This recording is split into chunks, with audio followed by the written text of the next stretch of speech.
morning, would be doctors. How is the Josh? Good. So, would be doctors, this is my 37th lecture of physics crash course. In last lecture, I have discussed the previous year questions of wave motion up to 2012. एक question और है हमारे पास NEET 2012 which is asked in NEET 2012 में दो question थे 2012 में wave motion में से एक क्वेश्चन मैंने लास्ट टाइम डिस्कस कर दिया था और जिसको मैंने कहा था कि this question was also repeated in 2015 में वो क्वेश्चन रिपीट भी हुआ था. Now this question is to sources of sound placed close to each other are emitting progressive waves given by y1 is equal to 4 sine 600 pi t and y2 is equal to 5 sine 608 pi t. कहते हैं an observer located near these two sources of sound will hear. देखिए ये question मैंने आपके साथ जब मैं expected question discuss कर रहा था नीट के तब मैंने आपके साथ ये क्वेश्चन डिस्कस भी कर दिया था. अब इसने क्या दिया हुआ है, नीचे चॉइसेस दी हुई हैं 4 beats with intensity ratio this one, 8 beats with intensity ratios this one. It means that आपके पास ये जो दो इक्वेशन दी हुई हैं, first equation is y1 is equal to that is 4 sin that is 600 pi t and second equation is given y2 is equal to that is 5 sin 608 pi t. अब एक तो इसमें यहां पे ये पूछा गया है कि what is the beat frequency and what is the ratio of the maximum intensity and minimum intensity. Now what will be here ratio of maximum and minimum intensity. आपके लिए इसके लिए पास फार्मूला है I max upon I minimum. That is क्या है आपके पास, that formula is a1 by a2 plus 1 whole square divide by a1 upon a2 minus 1 whole square. This is the ratio of maximum intensity and minimum intensity. a1 by a2 यहां पे क्या होगा, that is 4:5, 4 by 5 plus 1 divided by 4 by 5 minus 1 this whole square. So this becomes 9 by 1 का whole square, that is becomes 81:1. This is the ratio of maximum intensity and minimum intensity. अब beat frequency क्या होगी, f1 क्या है इसका 2 pi f1. This is 2 pi f1. 2 pi f1 is 600 pi. तो f1 क्या आ जाएगा आपके पास 300. आपके पास 2 pi f2 क्या है 608 pi 2. तो f2 क्या आ जाएगा 304. तो f1 is 300, f2 is 304. Beat frequency क्या होगी, that is f2 minus f1, that will be 304 minus 300, that will be equal to 4. तो ratio to the maximum and minimum intensity 81:1. Beat frequency is 4 beats per second होगी. तो different choices are given. This is 81:1 and 4 is given in 4 choice. 4 choice में दिया हुआ है 4 beats with intensity ratio 81:1 between waxing and win. Clear. तो आपके पास अब physics में क्या होता है, कुछ मल्टीपल चॉइस क्वेश्चन ऐसे होते हैं, कुछ न्यूमेरिकल ऐसे होते हैं कि आप ये नहीं कि स्टेटमेंट पढ़कर आप सीधा सॉल्व कर सकते हो. सीधे कुछ क्वेश्चन ऐसे हैं सीधा सॉल्व भी कर सकते हो, लेकिन कुछ क्वेश्चन में आपको चॉइसेस देखनी पड़ती हैं कि आपने एक्चुअली कैलकुलेट क्या करना है. अब वैसे तो इक्वेशन ये दी हुई है, चॉइसेस में इक्वेशन में क्वेश्चन में दिया नहीं हुआ कि आपने कैलकुलेट क्या करना है, लेकिन वो कहां से पता चल रहा है आपको, चॉइसेस से पता चल रहा है कि this thing you have to calculate. Clear. Next question which is asked in NEET 2011. What is this, would be doctors. जैसे मैंने आपको बताया था कि मैंने जो है आपके साथ जो 2018 और 19 का जो पेपर है वो नीट से 5-7 दिन पहले मैं आपको पूरा का पूरा पेपर डिस्कस करूंगा। रीजन बिहाइंड, आप देख रहे हो कि क्वेश्चन की रेपिटेशन बहुत है। अगर जब मैं आपके साथ ये क्वेश्चन डिस्कस करूंगा, पेपर डिस्कस करूंगा 18 और 19 का, अगर उसमें से 4 या 5 टिपिकल क्वेश्चन 13 सितंबर 2020 को रिपीट हो जाते हैं तो आपकी लॉटरी निकल जाएगी। लॉटरी का मतलब मैंने आपको बताया है कि 4-5 क्वेश्चन से आपकी टोटल मेरिट ही चेंज हो जाती है। तो I will discuss those papers, fully papers, और before 13 September that will be discuss about 7th और 8th सितंबर को मैं आपके साथ डिस्कस करूंगा। Next question is sound waves travel at 350 meter per second through a warm air and at 3500 meter per second through brass. The wavelength is 700 hertz. Acoustic waves as is enter the brass from warm air. अब ये भी देखो, अब जो question दिया हुआ है, question से कोई क्लियर नहीं है कि क्या आपने कैलकुलेट करना है, लेकिन कैलकुलेट क्या करना है, it is very clear from the choices कि आपने wavelength of 700 acoustic wave as is enter brass wave from, wavelength कितने फैक्टर से डिक्रीज कर जाएगी जब वो ब्रास में एंटर करेगी, ये चीज आपने कैलकुलेट करनी है। अब देखिए, जब कोई साउंड वेव्स एक मीडियम से दूसरे मीडियम में जाती है, क्या उसकी सेम रहती है? फ्रीक्वेंसी सेम रहती है, सिर्फ क्या चेंज करती है, उसकी वेलोसिटी चेंज करती है और वेवलेंथ चेंज करती है। तो how this question will be attempted, आपके पास वेलोसिटी इन एयर किसके बराबर होगी? Velocity in air that is equal to frequency into wavelength in air. Velocity in brass of sound, frequency same रहेगी, लैम्डा इन ब्रास। तो velocity of sound in air divide by velocity of sound in brass will be equal to lambda of the air in wavelength of the wave, sound wave in air, wavelength of the wave in brass. अब क्या दी हुई है? Air में इसकी velocity कितनी दी हुई है? That is given 350। वीए कितना दिया हुआ है? 350। ब्रास में कितनी वैल्यू दी हुई है? That is 3500। This is given 3500। और क्या दिया हुआ है? एयर में वेवलेंथ इन एयर क्या दी हुई है? वेवलेंथ इन ब्रास क्या दी हुई है? That is 700। तो आपके पास यहां पे दिस इज गिवन 700, तो आपके पास क्या आ जाएगा? वेवलेंथ इन एयर क्या आ जाएगी? That will be equal to 10 times of the wavelength in brass आ जाएगी। Wavelength in air that is 10 times, means it is decreases by factor 10। 10 के फैक्टर के साथ ये क्या करेगी? डिक्रीज कर जाएगी। Clear?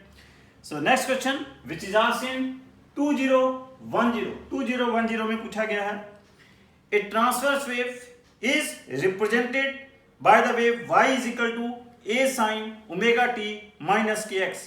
For what value of wavelength is the wave velocity is equal to the maximum particle velocity? आपको याद होगा कि मैंने फॉर्मूला बताया था, रेशो बताई थी कि ratio of the maximum particle velocity and wave velocity क्या बताई थी आपको? मैक्सिमम पार्टिकल वेलोसिटी क्या होती है? आर ओमेगा, वेव वेलोसिटी क्या होती है? Omega by K, omega that is equal to R 2 pi by lambda. This is the ratio maximum velocity to the wave velocity. कहता है for what value of wavelength the wave velocity is equal to the maximum particle velocity, means इसकी रेशियो क्या रहनी चाहिए? 1 रहनी चाहिए। तो लैम्डा की वैल्यू क्या होनी चाहिए? That should be equal to 2 pi R. R क्या दिया हुआ है यहाँ पे? Capital A. R is given है कैपिटल ए, तो वेवलेंथ ऑफ द वेव क्या आ जाएगी? That is equal to 2 pi A. तो correct answer is C. Next question which is also asked in 2010 का क्वेश्चन है, लेकिन मैं आपको बताना चाहता हूं कि 2014 से पहले से नीट नहीं कहते थे, क्या कहते थे? CBSE AIPMT। What is this question? कहता है tuning folk of frequency 512 hertz makes 4 beats with a vibrating string of a piano.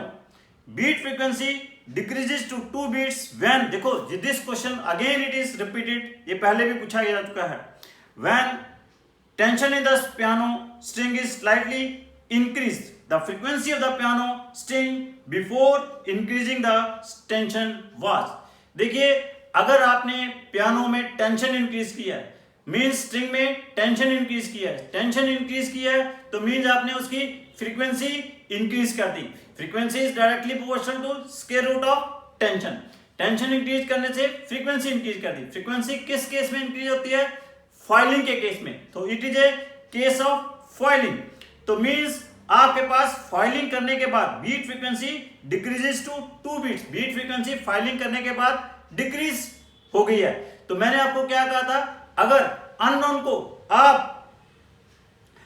को फाइल करते हो, बीट फ्रीक्वेंसी कम होती है तो इट मीन दैट अननोन की वैल्यू नोन से क्या है?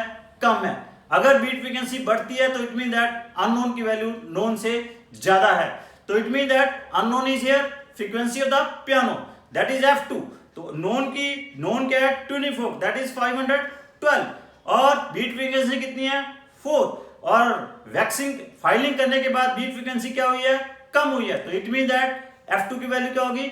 f1 माइनस f होगी. f1 क्या है? f1 क्या है? 512 और f क्या है आपके पास? 4. तो इट मीन दैट पियानो की फ्रीक्वेंसी क्या होगी? 508 हर्ट्ज होगी. क्लियर? तो मैंने आपको देखो बच्चों बताया कि एक क्वेश्चन बीट से और मोस्टली एक क्वेश्चन आपके पास या तो डॉपलर इफेक्ट ऑफ साउंड से या स्टेशनरी वेव से क्वेश्चन आ रहा है. बीट से तो क्वेश्चन हर साल एक आ रहा है और बड़ा सिंपल है. आपको वो जो मैंने आपको जो टेबल बताई थी, आपको जो फॉर्मूले बताए थे, बस उसको आप क्रैम करके रखो, फ्रैक्शन ऑफ सेकंड में क्वेश्चन सॉल्व होंगे. Clear? So next question which is asked in 2009 में पूछा गया है. कहता है driver of a car travelling with a speed of 30 metre per second towards a hill sound a horn of frequency 600 hertz. If velocity of sound in air is 330 meter per second, frequency of the reflected sound as heard by the driver is. देखिए फिर ये question repeat हो गया. पहले आपके पास जो question था, देखिए जो क्वेश्चन था वो था ऑब्जर्वर ने रिफ्लेक्टेड साउंड की फ्रीक्वेंसी कितनी रिसीव की, लेकिन अब इसमें इट इज आस्क्ड कि ड्राइवर ने रिफ्लेक्टेड साउंड की फ्रीक्वेंसी कितनी रिसीव की है. अब थोड़ा सा क्वेश्चन बिल्कुल अगर ऑलमोस्ट क्वेश्चन वही है. पहले यहाँ पे एक ऑब्जर्वर खड़ा था तो ऑब्जर्वर से पूछी थी. अब ये पूछा कि जो आपके पास ड्राइवर साउंड हॉर्न कर रहा है उसी ने रिफ्लेक्टेड साउंड की फ्रीक्वेंसी कितनी रिसीव की है. अब इसमें डिफरेंस क्या आएगा? ये आपके पास क्या है? वॉल है. यहां से एक ड्राइवर आपके पास towards the hill, means this is a hill. आपके पास this driver is moving towards with a speed of, कितनी स्पीड के साथ जा रहा है? Toward the hill with a speed of 30 metre per second. इस फ्रीक्वेंसी, इस वेलोसिटी के साथ जा रहा है. emitting a waves, sound waves of frequency 600 second inverse. इतनी फ्रीक्वेंसी की आपके पास साउंड वेव्स एमिट कर रहा है और velocity of sound what it is given that is 330 metre per second. This is the velocity of sound. What it is asked कि what is the frequency of the reflected wave received from the hill by this driver. देखिए पहले तो हमने देखना है कि हिल आपके पास कितनी फ्रीक्वेंसी की वेव्स रिसीव करेगा. अब हिल ने जो जिस फ्रीक्वेंसी की वेव्स रिसीव करनी है, not becomes the case. Hill is the observer, this is the source of sound. Source of sound is moving toward the stationary observer. तो उस केस में एपरेंट फ्रीक्वेंसी क्या होती है? That is equal to v upon v minus vs into f. तो what is here v? v is here 330. velocity of sound vs is here 30 and what is here f, that is 600. clear? तो यहां से आपके पास frequency received by the hill कितनी आ जाएगी? अगर आप इसको सॉल्व करोगे 660 सेकेंड इनवर्स आ जाएगी. This is the frequency of the frequency received by the hill from this driver. Now very interesting. Now this hill becomes source of sound. Hill becomes source of sound. Now this becomes listener. तो अब driver कितनी frequency की wave receive करेगा उसे हम कैसे calculate करेंगे? It is calculated कि आपके पास listener is moving towards the stationary source of sound. When listener is moving toward the stationary source of sound, उस केस में क्या है, एपरेंट फ्रीक्वेंसी का फार्मूला क्या होता है? V plus VL divide by V into F. Now what is V will be same, that will be 330. What is VL? VL is the velocity of listener. Now this driver becomes listener, its velocity is 30. Clear? Divided by 330. अब F क्या होगा? जो आपके पास frequency receive by the hill थी, actual frequency of the this source of sound, वो क्या है? एपरेंट फ्रीक्वेंसी जो पहले इसने रिसीव की थी वो कितनी आ गई आपके पास? 660. अगर आप इसको सॉल्व करोगे, दिस बिकम्स 2 और this becomes 660, 360 multiply by 2, that become 720 second inverse बन जाएगी. तो frequency of the driver received by in this case is 720 second inverse. Very interesting. लेकिन जो पहले क्वेश्चन आया था वो क्या था कि यहां पे आपके पास एक ऑब्जर्वर था, ऑब्जर्वर ने हिल से कितनी आपके पास फ्रीक्वेंसी रिसीव की, बिल्कुल सेम ही केस था. लेकिन अब पहले वाली चीज तो वही रही थी, लेकिन सेकंड केस में क्या था? Both observer and hill at rest. जो फ्रीक्वेंसी हिल ने रिसीव की सोर्स ऑफ साउंड से, वही फ्रीक्वेंसी ऑब्जर्वर ने रिसीव कर ली थी. लेकिन अब इस केस में क्या पूछा है कि इस ड्राइवर ने कितनी फ्रीक्वेंसी रिसीव की? ड्राइवर ने जो फ्रीक्वेंसी रिसीव की होगी वो भी एपरेंट फ्रीक्वेंसी रिसीव करेगा. ना सेकंड केस में क्या बन जाएगा कि listener is moving towards the stationary source of sound. Very very important. Clear? Next question which is again asked in 2009. कहते हैं wave in string has an amplitude of 2 centimetre. Wave travels in a positive direction of x-axis with a velocity of 128 meter per second. It is noted that 5 complete waves fit in 4 meter length of the string. Equation describing the wave is. आपने simple harmonic progressive wave की equation लिखनी है. अब कोई भी आपने simple harmonic progressive wave की equation लिखनी है, आपके पास जनरल इक्वेशन क्या है? y is equal to R sin omega t minus kx. It is an equation of a simple harmonic progressive field. अब आपको क्या चाहिए? यहाँ पे R चाहिए. क्लियर? और क्या चाहिए? ओमेगा 2 पाई बाय k क्या है? 2 पाई बाय लैम्डा. लैम्डा चाहिए. ओमेगा क्या है? 2 pi by capital T. Capital T चाहिए आपको. ये तीन चीजें चाहिए अगर आपने लिखनी है. अब यहाँ पे ये भी लिखना था कि आपने प्लस लेना है या minus. As it is travel along positive x-axis, so we will take here negative sign. अब एम्पलीट्यूड तो इसने बड़ा क्लियर दिया हुआ है, क्वेश्चन में दिया हुआ है. कितना दिया हुआ है? That amplitude is 2 centimetre. This is given 2 centimetre. और आपके पास k क्या है? That is 2 pi by lambda. इसे कैसे लिखेंगे? क्या कह रहा है कि आपके पास 4 waves fit in 4 metre. Means एक वेव की लेंथ कितनी होती है? लैम्डा. 4 वेव्स की लेंथ कितनी हो जाएगी? 4 लैम्डा.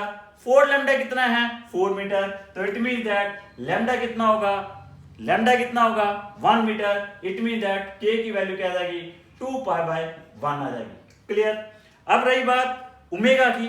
ओमेगा क्या है?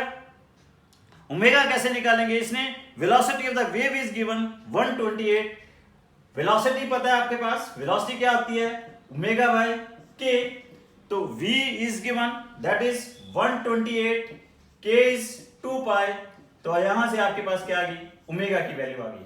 तो आपके पास omega is here, that is 128 into 2 pi. क्लियर? तो आपके पास इक्वेशन क्या लिखी जाएगी अब? Yes sir. k is here 2 pi, v is equal to omega by k है. तो v की वैल्यू कितनी आ गई आपके पास? ओमेगा की वैल्यू कितनी आ गई? 128 into 2 pi. तो ये सारी वैल्यूज, ओमेगा की वैल्यू ये यहाँ रख दीजिए, k की वैल्यू ये रख दीजिए, r की वैल्यू ये रख दीजिए. आपके पास करेक्ट आंसर आ जाएगा. That will B y is equal to 0.02. अब 0.02 दिया हुआ है r, तो means this is given in centimetre, इसको मीटर में कन्वर्ट कर देंगे। sin 7.85x, इसको 2 को सॉल्व कर लो, पाई की वैल्यू क्या है आपके पास 3.14 है, सॉल्व करोगे 7.85 के करीब बन जाएगा, minus 101,005t। So this is the correct answer. Clear? Next question which is asked in 2008 क्या है, 2 क्वेश्चन 2008 में भी पूछे गए हैं। देखो कंटिन्यूसली क्या है आपके पास 2 क्वेश्चंस AIPMT या नीट में पूछे जा रहे हैं। तो what is the question, y is equal to 0.25 sin 10 pi x minus 2 pi t, where x and y are in meter, t is in second, in a wave traveling along। देखिए जो आपके पास 2009 में क्वेश्चन था वैसा ही question 2008 में, means 2009 में question repeat हुआ है, 2009 में जो क्वेश्चन है वो रिपीट है, बिल्कुल वैसी नेचर का क्वेश्चन पूछा गया। वहां पे आपने वेव लिखनी थी, बहुत सारे फैक्टर दिए हुए थे। अब 2008 में जो था आपके पास वेव दी हुई है और नीचे कुछ चीजें पूछी हुई हैं। एक तो आपके पास जो इक्वेशन दी हुई है that is y is equal to 0.25 sin 10 pi x minus 2 pi t। एक तो बड़ा क्लियर है, माइनस साइन है, तो it mean that here this wave is travelling along positive x direction, positive x axis के लॉन्ग ट्रेवल कर दिया है। इसकी वेवलेंथ निकाल लें, इसका एम्पलीट्यूड कितना है 0.25 मीटर है, क्योंकि x और y is given in metre. अब इसके हम क्या 10 पाई क्या है k क्या होता है 2 पाई बाय लैम्डा, तो लैम्डा कितना आ जाएगा आपके पास 5 मीटर आ जाएगा। तो 2 pi that is k is here, k what is here given, k is equal to 10 pi और k क्या होता है that is 2 pi by lambda, तो आपके पास लैम्डा कितना आ जाएगा that is equal to 1/5, that is equal to 0. Wavelength of the wave कितनी आ जाएगी that will be 0.2 metre. Frequency निकालनी है, ओमेगा क्या है आपके पास दैट इज 2 पाई, f कितना आ जाएगा 1 आ जाएगी, that is the frequency of the wave. Clear? तो this is wave is travelling along positive x axis having wavelength 0.2 meter and frequency is that is 1 second inverse. This is given in third choice. Clear? So means बिल्कुल similar question थे 2008 और 2009 में। Next question it is asked in 2008। फिर क्या है, कहता है two periodic waves of intensities I1 and I2 pass through a region at the same point in the same direction.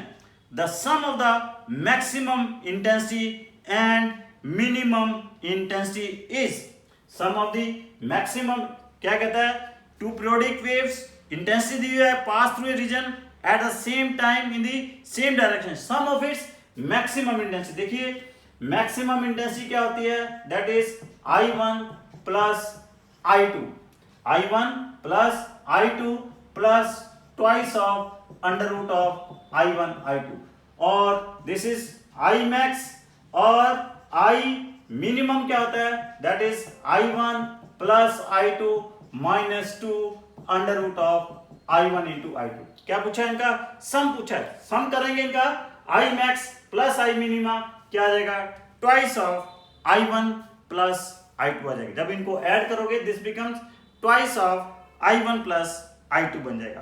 Clear? So that is given in fourth choice. Next question is which one of the following statement is true. This is asked इन 2007, ये 2007 का क्वेश्चन है, sorry this is the question of 2006। 7 में आपके पास prelim जरूर होते थे, उसके क्वेश्चन में आपके पास अलग से करा दूंगा। दिस इज आस्क्ड इन 2006 कि which of the following statement is true. पहली क्या दी हुई है, both light and sound waves are transverse in nature. देखो light is a transverse wave in nature but sound is longitudinal in nature. This is not correct.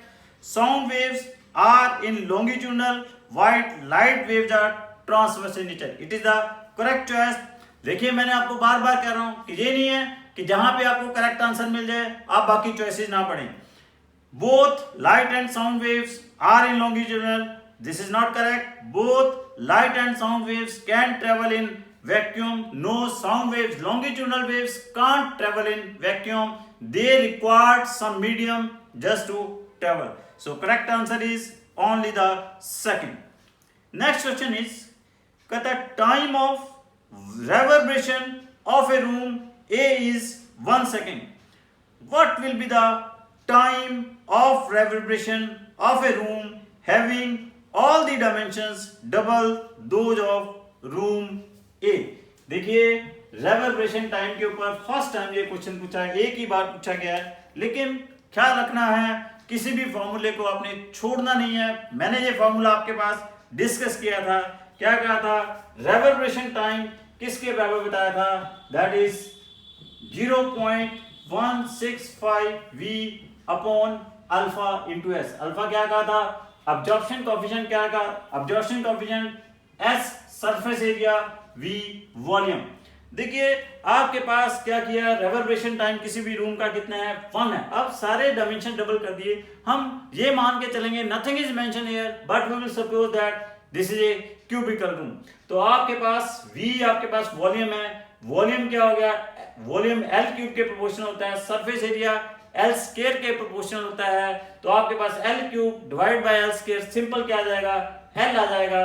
तो आपके पास यहां पे क्या है, आपके पास तो क्या हो जाएगा, रेवर्बरेशन टाइम क्या हो जाएगा, दैट बिकम्स डबल। वो क्या हो जाएगा आपके पास सभी, क्योंकि आपके पास ये L क्यूब है, ये सरफेस एरिया क्या है, L स्क्वायर है, L cube upon L square, simple क्या रह जाएगा, L की वैल्यू क्या कर दी उसने, डबल कर दी, तो रेवर्बरेशन टाइम की वैल्यू क्या हो जाएगी, डबल हो जाएगी। पहले रेवर्बरेशन टाइम कितना दिया हुआ है, 1 सेकेंड, तो अब रेवर्बरेशन टाइम कितना बन जाएगा, 2 सेकेंड बन जाएगा। क्लियर।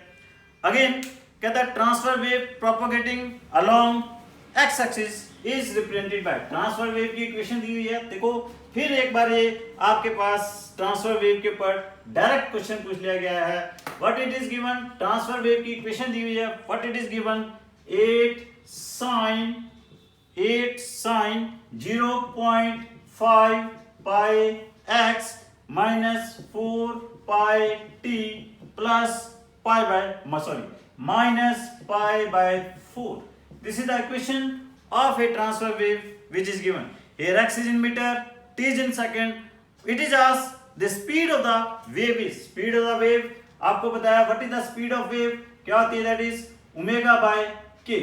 ओमेगा क्या है, कंपेयर कर लेंगे, omega is here, this is 4 pi, omega is 4 pi, k is 0.5 pi, pi cancel out हो जाएगा, this becomes 8 metre per second आपके पास क्या आ जाएगी, वेलोसिटी ऑफ द वेव आ जाएगी।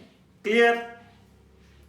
सो next question is also asked in 2006, what is this, two sound waves with wavelength 5 meter and 5.5 meter respectively, each propagate in a gas with a velocity of 330 meter per second. We expect the following number of beats per second. दो waves हैं आपके पास, gas में travel कर रही हैं, उनकी आपके पास क्या दी हुई है, जो साउंड वेव्स हैं उनकी वेवलेंथ दी हुई है, और ये पूछी है कि आपके पास बीट फ्रीक्वेंसी क्या होगी। बीट फ्रीक्वेंसी पहली वेव की आपके पास वो क्या आ जाएगी, फ्रीक्वेंसी क्या आ जाएगी, v by 4, v by lambda 1, इसकी फ्रीक्वेंसी क्या आ जाएगी, v by lambda 1। Here velocity of sound what is given, that is 330, और इसकी वेवलेंथ कितनी दी हुई है, that is 5.5 wavelength is given.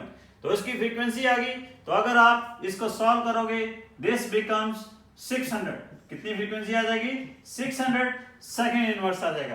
तो सेकंड की आप अगर आप सॉल्व करोगे, सेकंड को आप सॉल्व करोगे तो this comes F2 will be equal to क्या आ जाएगा, V is again 330, V is again 330, sorry this is not 600, this is 60, I am sorry, this is 60, F2 क्या आ जाएगा, that is 330 divide by its wavelength is given, कितनी दी हुई है, 5 मीटर, वेवलेंथ इज गिवन, तो दिस विल बी आ जाएगी आपके पास 65 सेकेंड इनवर्स।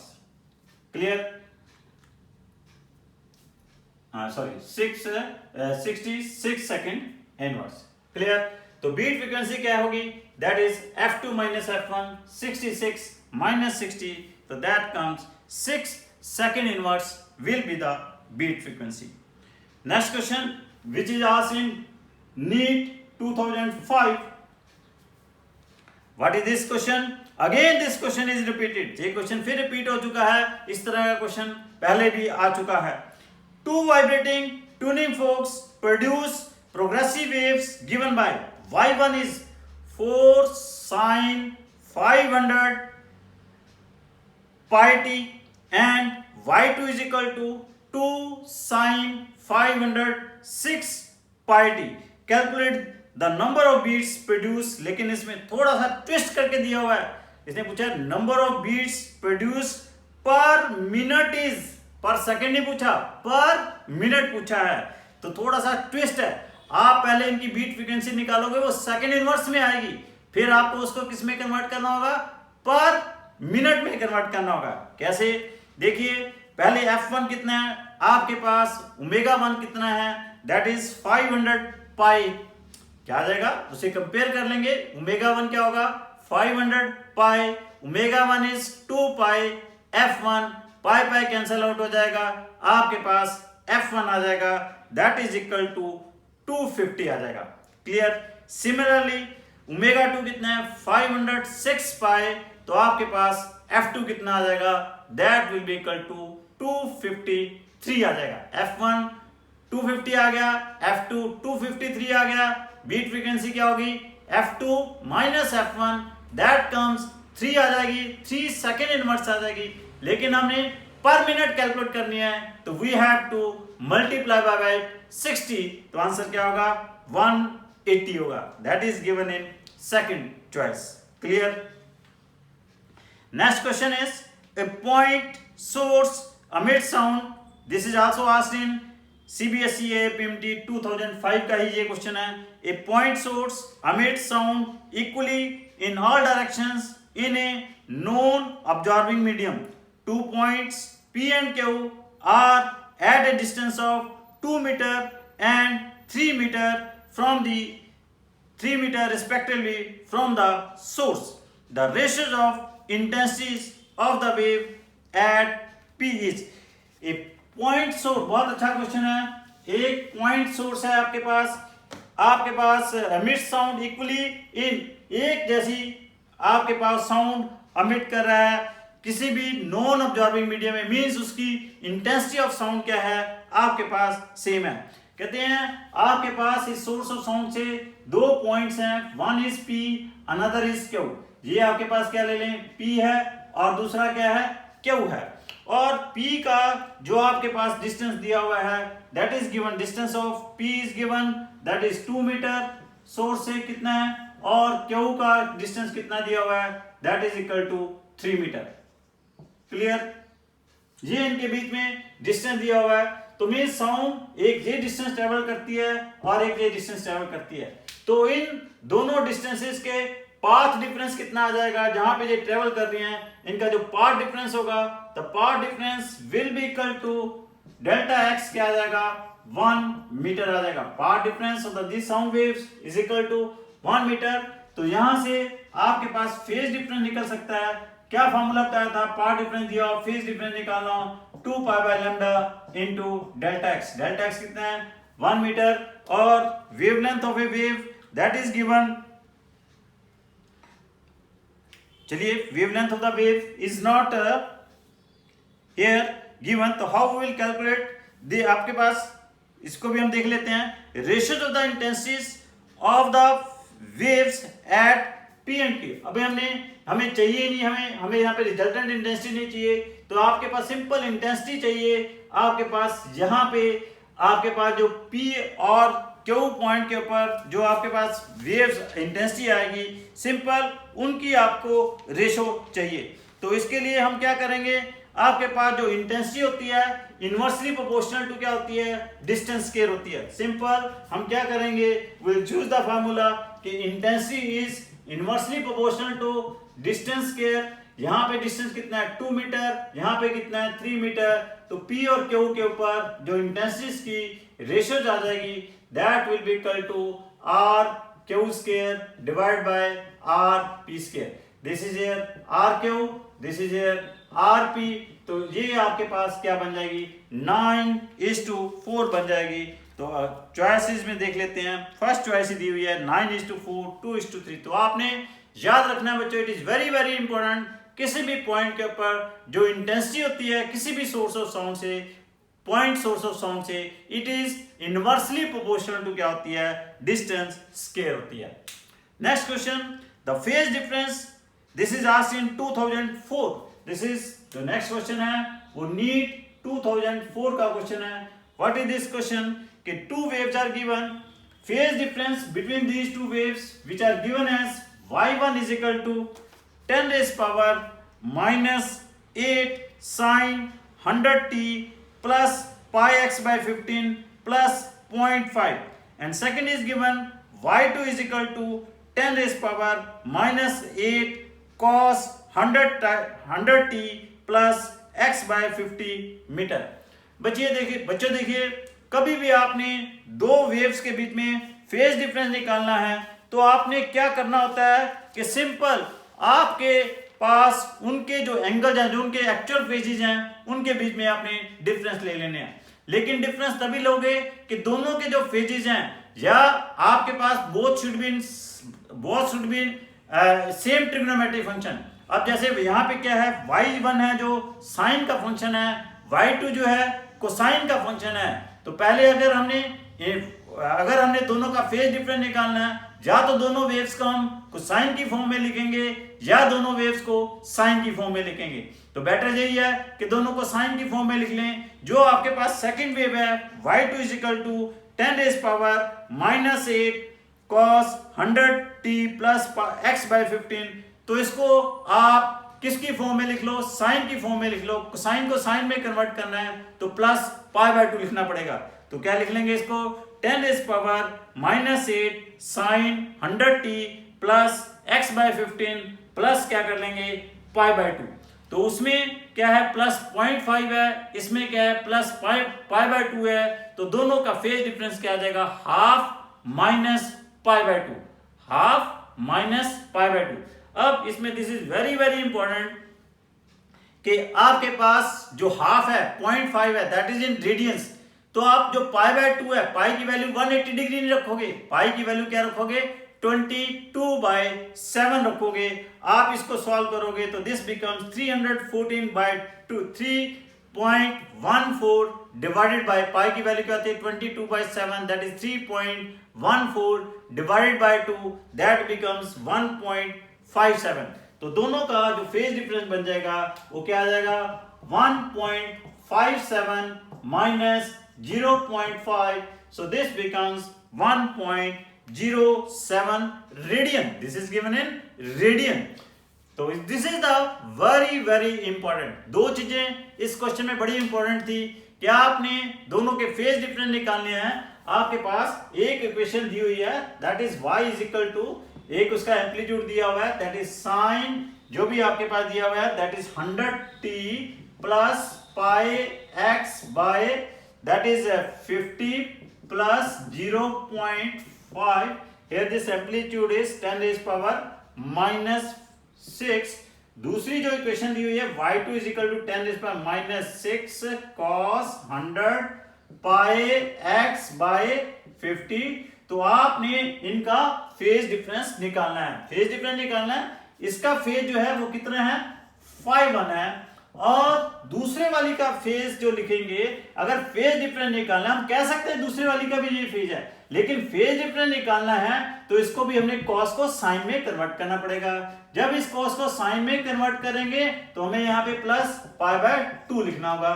तो इसका फेज कितना है 5/2 है। अब इन दोनों का फेज डिफरेंस क्या आएगा, डेल्टा फाई क्या होगा, that is equal to φ2 minus φ1 आएगा। Phi two minus phi one करेंगे, ये आपस में कैंसल आउट हो जाएंगे, तो सिंपल आपके पास क्या आ जाएगा, pi by two minus one by two आ जाएगा। और एक मैंने दूसरी चीज क्या बताई है, पाई की वैल्यू यहाँ पे क्या रखोगे, 3.14 रखोगे, तो 3.14 डिवाइड बाय 2 क्या आ जाएगा, दैट विल बी क्या आ जाएगा 1.54, और माइनस क्या आ जाएगा 1.57, एंड 1/2 क्या आ जाएगा, दैट इज 0.5, तो आप इनका डिफरेंस ले लोगे तो इट कम्स 1.07 रेडियन, इनका क्या आ जाएगा, फेज डिफरेंस आ जाएगा। So these are the questions which are asked in last years of this previous years questions of wave motion. So would be doctors, what you are getting कि question repeat भी हो रहे हैं, एक ही type के ऊपर बार बार questions आ रहे हैं, तो इसलिए these questions are very very important, these are very helpful in just the preparation of your NEET 2020. Clear? So would be doctors, as you know, my all these classes are dedicated to this nation, to the corona warriors of this nation and PM Care Fund. Would be doctors, आपने इस corona pandemic में क्या रहना है, स्वस्थ रहना है, सुरक्षित रहना है, जागरूक रहना है और जागृत रहना है, जिससे आपने कोरोना को हराना है, इंडिया को जिताना है। तो इसके लिए हम एक छोटा सा शांति पाठ भी करेंगे। ओम द्यो शांतिरंतरिक्ष शांति पृथ्वी शांतिराप शांतिरोषध्या शांति वनस्पति शांति विश्वदेव शांति ब्रह्मा शांति सर्व शांति शांतिरेव शांति श्यामा शांति रेधि। ओम शांति शांति शांति।